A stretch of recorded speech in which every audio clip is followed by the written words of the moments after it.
Okay, good morning. આજના લેક્ચરમાં આપણે એસી અને જે ડીસી છે alternating current and DC current એનો પરિચય એટલે કે ઇન્ટ્રોડક્શન જોશું. બરાબર, introduction to AC and DC. જીટીયુની ફાઇનલ પરીક્ષામાં પૂછાઈ શકે એસી અને ડીસી ની વ્યાખ્યા આપો 3 માર્ક્સમાં.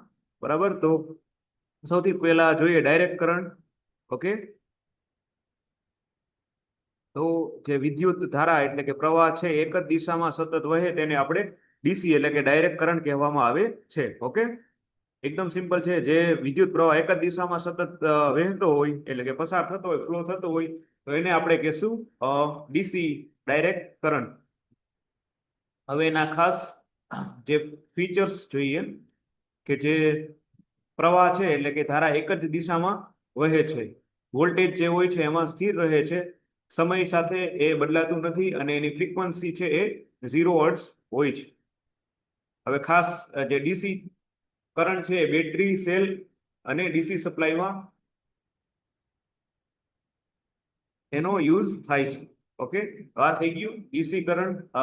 ડાયરેક્ટ કરંટ કે જે વિદ્યુત પ્રવાહ છે એક જ દિશામાં સતત વહેતો હોય તો એને આપણે ડીસી કરંટ કહેવામાં આવે છે. અને એમાં વોલ્ટેજ જે છે એ સ્થિર રહે છે, સમય સાથે બદલાતું નથી અને એની આવર્તન એટલે કે ફ્રીક્વન્સી છે એ 0 હર્ટ્ઝ. અને એના ઉદાહરણ જોઈએ તો બેટરી, સેલ અને ડીસી સપ્લાય. હવે એવી જ રીતે એસી એટલે કે અલ્ટરનેટિંગ કરંટ, તો એની વ્યાખ્યા જોઈએ તો જે વિદ્યુત ધારા એટલે કે પ્રવાહ સમય સાથે તેની દિશા અને પરિણામ બદલતું રહે તો એને આપણે અલ્ટરનેટિંગ કરંટ કહેવામાં આવે છે. ખાસ કરીને આપણે આઈસીયુમાં જે સીઆરઓ હોય એમાં ફ્લક્ચ્યુએશન આવતા હોય એ આપણે અલ્ટરનેટિંગ કરંટ હોય છે. ઓકે, બરાબર. આવી રીતે પ્રવાહ બદલતો હોય તો એને આપણે અલ્ટરનેટિંગ કરંટ કહેવામાં આવે છે. ઓકે, હવે એના ફીચર્સ એટલે કે લક્ષણો જોઈએ તો ધારા એટલે કે પ્રવાહ જે છે દિશા બદલતી રહે છે અને વોલ્ટેજ અને કરંટ જે છે એ સમય પ્રમાણે બદલાય છે. જેમ ટાઈમ બદલાય એ પ્રમાણે વોલ્ટેજ અને કરંટમાં ફેરફાર એટલે કે બદલાવ આવે છે. અને સામાન્ય રીતે સાઇન વેવ સ્વરૂપમાં હોય છે. આપણે જે સીઆરઓ હોય એમાં આ ખાસ અલ્ટરનેટિંગ કરંટ જોવા મળે છે અને એની ફ્રીક્વન્સી 50 હર્ટ્ઝ છે જે આપણે ભારતમાં, અને જે છે અબ્રોડ એટલે કે વિદેશમાં 60 હર્ટ્ઝ હોય છે. એટલે આ ખાસ યાદ રાખવાનું, આપણે ભારતમાં 50 હર્ટ્ઝ ફ્રીક્વન્સી યુઝ થાય છે. હવે એના માટેનું સામાન્ય સમીકરણ જોઈએ તો i t equal to sine I M sine omega T. Okay, એનું આ સૂત્ર છે I M into sine omega T. Okay, તો બંને વ્યાખ્યા ફરીવાર એક વખત જોઈ લઈએ. જીટીયુની ફાઇનલ પરીક્ષામાં 3 માર્કમાં પૂછાઈ શકે એસી અને ડીસી નો પરિચય આપવો, તો સૌથી પહેલા એની વ્યાખ્યા લખી નાખવાની. ડીસી કરંટ એટલે કે સીધો પ્રવાહ કે જે વિદ્યુત ધારા એટલે કે પ્રવાહ એક જ દિશામાં સતત વહેતો રહે તો એને આપણે ડાયરેક્ટ કરંટ કહેવામાં આવે છે. અને એના લક્ષણ જોઈએ ફીચર્સ, તો એક જ દિશામાં હોય પ્રવાહ, વોલ્ટેજ એમાં સ્થિર રહેતો હોય, સમય સાથે બદલાતું નથી અને આ એનું આવર્તન એટલે કે ફ્રીક્વન્સી છે એ 0 હર્ટ્ઝ હોય છે. ઉદાહરણ આપણે જોયા તો બેટરી, સેલ અને ડીસી સપ્લાય. એવી જ રીતે અલ્ટરનેટિંગ કરંટ, તો જે વિદ્યુત પ્રવાહ સમય સાથે તેની દિશા અને પરિણામ બદલતું રહે એને આપણે અલ્ટરનેટિંગ કરંટ એસી કહેવામાં આવે છે. એના ફીચર્સ એટલે કે લક્ષણો જોયા તો પ્રવાહ એટલે કે ધારા છે દિશા સાથે બદલતી રહે છે, વોલ્ટેજ અને કરંટ સમય પ્રમાણે બદલાય છે, સામાન્ય રીતે આપણે સાઇન વેવ સ્વરૂપમાં હોય છે અને ફ્રીક્વન્સી છે એ 50 હર્ટ્ઝ આપણે ઇન્ડિયામાં યુઝ થાય છે. એનું સામાન્ય સમીકરણ I T equal to I M sine omega T. Okay, આ ખાસ યાદ રાખવાનું રહેશે. હવે ખાસ મોસ્ટ આઈએમપી એસી અને ડીસી વચ્ચેનો તફાવત. જીટીયુની ફાઇનલ પરીક્ષામાં 4 માર્ક્સમાં મોસ્ટ આઈએમપી પૂછાઈ શકે એસી અને ડીસી વચ્ચેનો તફાવત આપો.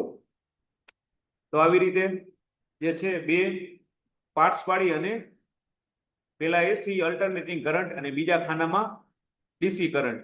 તો એસી કરંટમાં લખવાનું કે દિશા જે છે એ બદલાય છે, જ્યારે ડીસી કરંટમાં જે દિશા છે ડાયરેક્શન એક જ દિશામાં સ્ટ્રેટ લાઇનમાં વહે છે એટલે એને ડાયરેક્ટ કરંટ કહેવામાં આવે છે, અને દિશા સમય સાથે બદલાતું હોય એટલા માટે અલ્ટરનેટિંગ કરંટ આવા વેવફોર્મમાં હોય છે. પછી વોલ્ટેજ જે છે એ અલ્ટરનેટિંગ કરંટમાં બદલાતું હોય છે, જ્યારે ડીસી કરંટ એટલે કે ડાયરેક્ટ કરંટમાં સ્થિર રહે છે. અને એમાં આવૃત્તિ આપણે જોઈએ અલ્ટરનેટિંગ કરંટમાં 50 હર્ટ્ઝ, જ્યારે ડાયરેક્ટ કરંટ છે એમાં 0 હર્ટ્ઝ. પછી ખાસ અલ્ટરનેટિંગ કરંટ છે આપણે જનરેટર દ્વારા, અને ડીસી કરંટ છે એ બેટરી દ્વારા આપણને મળતું હોય છે. ખાસ ઉપયોગો જોઈએ તો અલ્ટરનેટિંગ કરંટ છે એ ઘરેલું વીજ પુરવઠો એટલે કે ઘરમાં આપણે જે વીજ કરંટ આવતો હોય એમાં ખાસ અલ્ટરનેટિંગ કરંટ હોય, જેમ કે ટ્યુબલાઇટ, પંખા વગેરેમાં આપણે અલ્ટરનેટિંગ કરંટ હોય છે, જ્યારે ઇલેક્ટ્રોનિક ઉપકરણોમાં ડાયરેક્ટ કરંટ આવે છે. ઓકે, તો most IMP AC and DC વચ્ચેનો તફાવત 4 માર્ક્સમાં જીટીયુની ફાઇનલ પરીક્ષામાં પૂછાઈ શકે. ઓકે, તો અલ્ટરનેટિંગ કરંટમાં દિશા બદલાતી હોય છે, ડીસી કરંટમાં એક જ દિશામાં વહે છે. 4 થી 5 મુદ્દા લખવાના રહેશે 4 માર્ક્સમાં. વોલ્ટેજ જે છે બદલાય છે અલ્ટરનેટિંગ કરંટમાં, ડીસી કરંટમાં સ્થિર રહે છે. આવર્તન એટલે કે ફ્રીક્વન્સી છે એ અલ્ટરનેટિંગ કરંટ 50 હર્ટ્ઝ આપણે ઇન્ડિયામાં, અને ડાયરેક્ટ કરંટમાં જે છે ફ્રીક્વન્સી એટલે કે આવર્તન 0 હર્ટ્ઝ હોય છે. સ્ત્રોત જોઈએ તો જનરેટર દ્વારા અલ્ટરનેટિંગ કરંટ આપણને મળી શકે, જ્યારે ડાયરેક્ટ કરંટ છે એ બેટરી દ્વારા આપણે લઈ શકીએ. પછી ઉપયોગ જોઈએ તો ઘરેલું વીજ પુરવઠામાં આપણે અલ્ટરનેટિંગ કરંટ હોય છે, જ્યારે ઇલેક્ટ્રોનિક ઉપકરણો એટલે કે ઇક્વિપમેન્ટ હોય એમાં ડાયરેક્ટ કરંટ એટલે કે ડીસી નો ઉપયોગ થાય છે. હવે એક શોર્ટ ફોર્મમાં જોઈ લઈએ તો ડાયરેક્ટ કરંટ છે એ એક દિશા અને સ્થિર એનો પ્રવાહ હોય છે, જ્યારે એસી છે એ દિશા અને પરિણામ વચ્ચે બદલતું હોય છે. ઘરમાં ઉપયોગમાં થતી વીજળી એસી હોય છે, જ્યારે બેટરી ડીસી આપે છે. આ ખાસ યાદ રાખવાનું હોય, ઘરમાં જે ઉપયોગ થતો હોય ઇલેક્ટ્રિસિટી વીજળીમાં, તો એમાં અલ્ટરનેટિંગ કરંટ હોય છે, જ્યારે બેટરીમાં ડીસી કરંટ હોય છે. બરાબર છે? એસી એન્ડ ડીસી ની વ્યાખ્યા અને એનો તફાવત ખાસ આ બંને મોસ્ટ આઈએમપી છે, ખાસ યાદ રાખવાનું રહેશે, જીટીયુની ફાઇનલ પરીક્ષામાં પૂછાઈ શકે. ઓકે, તો આજના લેક્ચરમાં આટલું રાખીએ, નેક્સ્ટ લેક્ચરમાં બીજો ટોપિક સ્ટડી કરશું.